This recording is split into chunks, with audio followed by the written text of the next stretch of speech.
కామక్రోధ లోభములు ఆత్మను నాశనము చేయును. అవి నరక ప్రాప్తికి హేతువులు కావున వానిని వదిలివేయవలెను.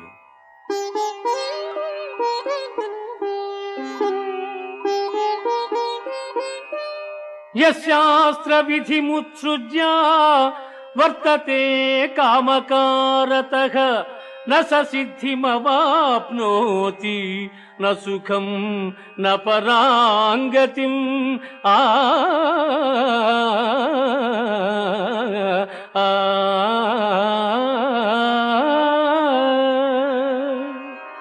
శాస్త్ర విషయములను అనుసరింపక ఇచ్ఛా మార్గమున ప్రవర్తించువాడు సుఖసిద్ధులను పొందజాలడు, పరమపదము నందజాలడు.